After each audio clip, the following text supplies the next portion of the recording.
Kuya Joseph, kailan reveal ang new promoter? Bro, bawal ako eh. Sinabi ko na po, end of the month.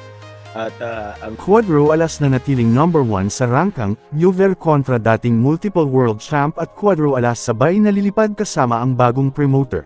So una sa mga balitang boxing ay patuloy na kinikilala ng BoxRec si former 3 Division champion Cuadro Alas na bilang number 1 pound for pound sa Pilipinas at number 25 sa buong mundo. Sabi ng mga haters na walang kwenta dahil walang belt daw na at stake sa BoxRec.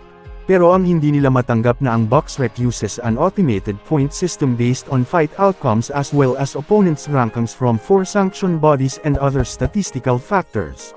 This removes human bias from the equation.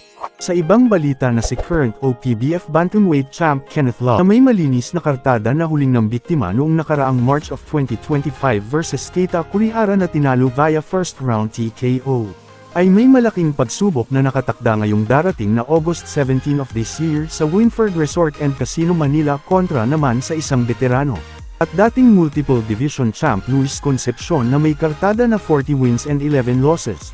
Sa huling 13 fights ni Luis from 2016 up to 2023 ay may 7 wins and 6 defeats. Huling talo niya ay sa kamay ni David Queller Contreras last October 2023 via TKO. Si Contreras ay natalo ni Nakatani via third round TKO noong Feb 2025. Meanwhile na hindi para maliitin ang mga boxers pero sino kaya sa apat na tinutukoy ni Cuadro Alas It's My Boy ang unang mabiktima pag-akyat nito sa featherweight.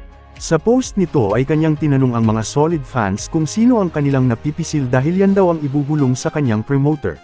Sa huling balita ay paglilinaw ni Kuyang Joseph na sa huling bahagi ng buwan ay sabay palang lilipad ang promoter ni Casimero sa hindi pa dinidisclose na bansa at doon na ihahayag ang kanilang plano. Kaya napaisip ang mga fans kung taga saan ba ang bagong promoter na kung sakaling taga ibang bansa ay ganoon ba ka-special si champ na pupuntahan pa rito at sabay pa sila babiyahe abroad. Kuya Joseph, kailan reveal ang new promoter? Bro, bawal ako eh. Sinabi ko na po, end of the month. At ang dinig ko talaga, si Tata ay aalis sa Pilipinas, lilipad. Kasama promotion at doon sila maghahayag.